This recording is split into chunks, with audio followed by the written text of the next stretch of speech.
This is Bay News 1. I'm Stephen James. This is a follow-up to our reporting on the San Francisco Juvenile Probation Department revealing the identity of 2 minors under court jurisdiction.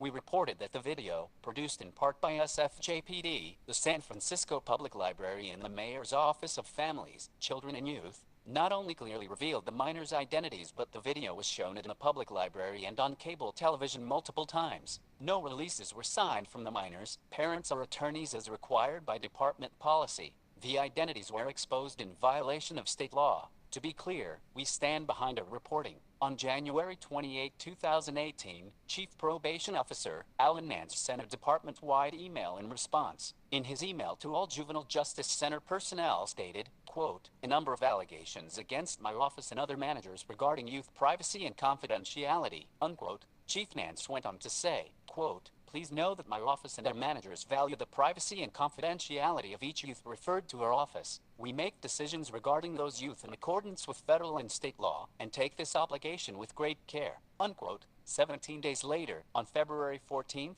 Ms. Marhassan, the grandmother of one of the minors and his legal guardian, gave a statement during public comment at the Juvenile Probation Commission meeting. Here is her public comment. I'm Marhassan, and I'm the grandmother of one of the youth that was identity was put on social media, and I didn't like what I seen, that no one had my permission, no one asked me for any type of release forms, and he made a mistake. He wasn't in the best of shape, and when he was on air, you could see it. He looked bad, and I know some young children, some young boys that went and got a job and got fired the next day because somebody went on social media and found some stuff that was there prior to that, and they didn't even get a chance to get a 4-day work, didn't get an opportunity. So I tell my grandson all the time, be careful what you post on social media, because we're told that it never goes away. They could take it down for a year, a month, or whatever, but it's still there. And so I feel like there was a violation. And at that time, I didn't know that there was a rule that said that they should have been protected. Now, they could have did the video or whatever and just not put no names up there, and not make it where he can have a connection where this might destroy his future plans. And so I just asked you today, I came out of state, and I made this trip because I wanted to know this is very serious, and I do it more than just for my grandson. I do it for all these kids because they already got strikes against them, and they don't need added strikes against them.